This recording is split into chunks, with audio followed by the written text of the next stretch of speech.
yours has had upon me already." "Oh, that's very pretty," replied the young lady, tossing her head. "But yes, I know it's very pretty," said the young man, looking with an air of admiration in the barmaid's face. "I said so, you know, just at this moment. But beauty should be spoken of respectfully. Respectfully and in proper terms, and with a becoming sense of its worth and excellence.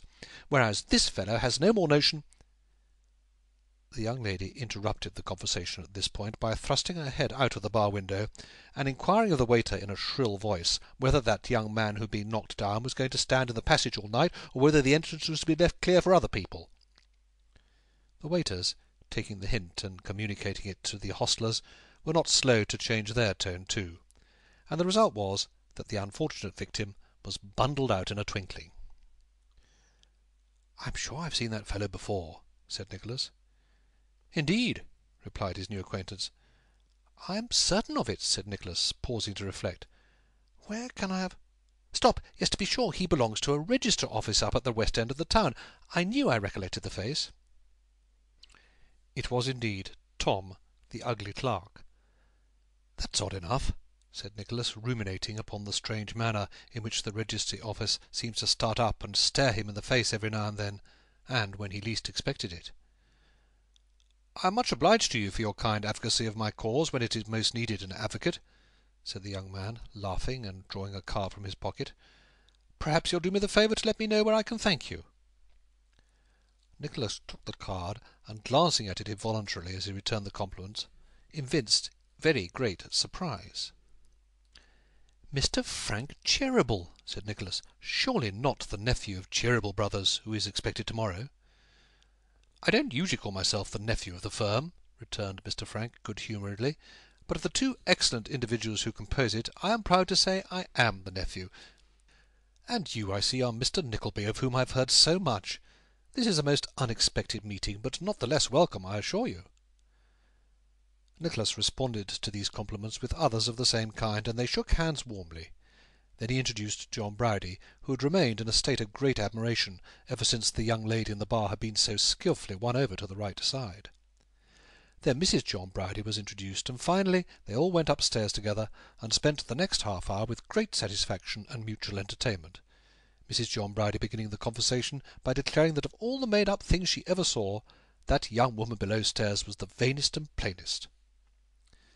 This Mr. Frank Cheeryble, although, to judge from what had recently taken place, a hot-headed young man, which is not an absolute miracle and phenomenon in nature, was a sprightly, good-humoured, pleasant fellow, with much both in his countenance and disposition that reminded Nicholas very strongly of the kind-hearted brothers. His manner was as unaffected as theirs, and his demeanour full of that heartiness which, to most people who have anything generous in their composition, is peculiarly prepossessing. Add to this that he was good-looking and intelligent, had a plentiful share of vivacity, was extremely cheerful, and accommodated himself in 5 minutes' time to all John Browdie's oddities with as much ease as if he had known him from a boy, and it will be a source of no great wonder that, when they parted for the night, he had produced a most favourable impression, not only upon the worthy Yorkshireman and his wife, but upon Nicholas also, who, revolving all these things in his mind as he made the best of his way home, arrived at the conclusion that he had laid the foundation of a most agreeable and desirable acquaintance. "But it's the most extraordinary thing about that register office fellow," thought Nicholas. "Is it likely that this nephew can know anything about that beautiful girl?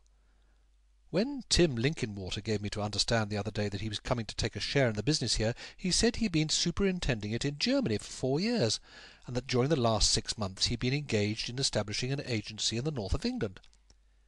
That's 4 years and a half. 4 years and a half.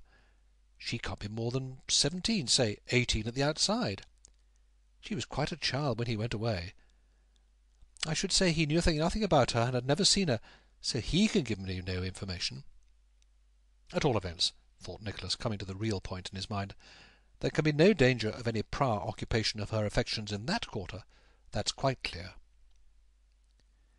Is selfishness a necessary ingredient in the composition of that passion called love, or does it deserve all the fine things which poets, in the exercise of their undoubted vocation, have said of it?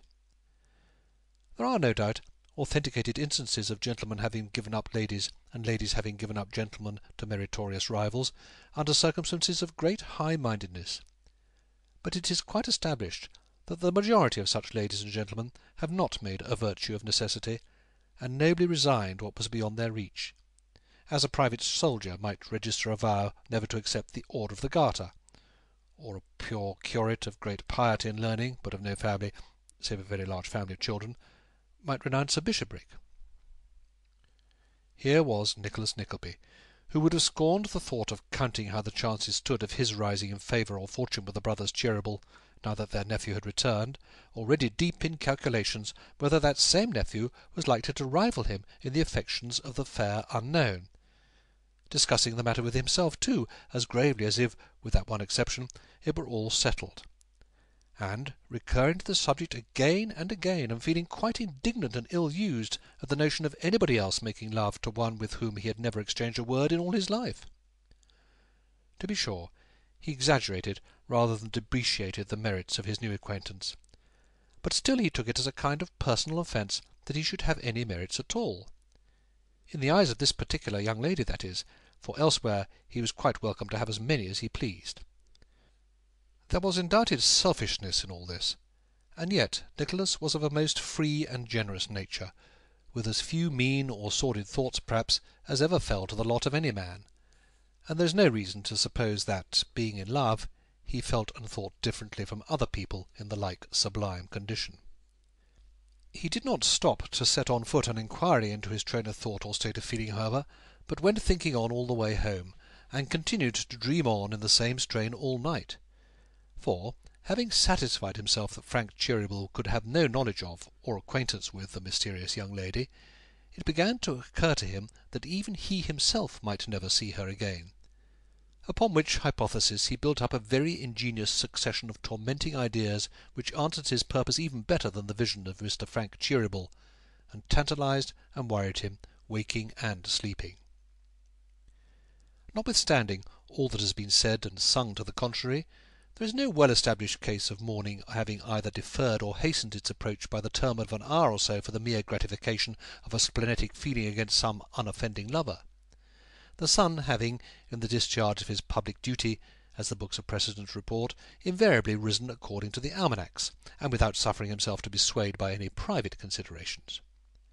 So morning came as usual, and with it business hours, and with them Mr. Frank Cheeryble, and with him a long train of smiles and welcomes from the worthy brothers, and a more grave and clerk-like but scarcely less hearty reception from Mr. Timothy Linkinwater.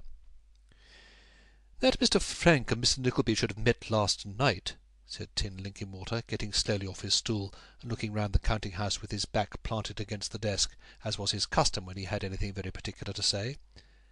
"That those two young men should have met last night in that manner is, I say, a coincidence, a remarkable coincidence. Why, I don't believe now," added Tim, taking off his spectacles and smiling as with gentle pride, "that there's such a place in all the world for coincidences as London is." "I don't know about that," said Mr. Frank, "but—" "Don't know about it, Mr. Francis?" interrupted Tim with an obstinate air. "Well, but let us know. If there is any better place for such things, where is it? Is it in Europe? No, that it isn't. Is it in Asia? Why, of course it's not. Is it in Africa? Not a bit of it. Is it in America? You know better than that, at all events. Well then," said Tim, folding his arms resolutely, "where is it?" "I was not about to dispute the point, Tim," said young Cheeryble, laughing. "I am not such a heretic as that. All I was going to say was that I hold myself under any obligation to the coincidence, that's all." "Oh, if you don't dispute it," said Tim, quite satisfied, "that's another thing. I'll tell you what, though. I wish you had. I wish you or anybody would. I would so put that man down," said Tim, tapping the forefinger of his left hand emphatically with his spectacles, "so put that man down by argument." It was quite impossible to find language to express the degree of mental prostration to which such an adventurous wight would be reduced in the keen encounter with Tin Linkinwater, so Tin gave up the rest of his declaration in pure lack of words, and mounted his stool again. "We may consider ourselves, brother Ned," said Charles, after he patted Tim Linkinwater approvingly on the back, "very fortunate in having two such young men about us as our nephew Frank and Mr. Nickleby. It should be a source of great satisfaction and pleasure to us." "Certainly, Charles, certainly," returned the other. "Of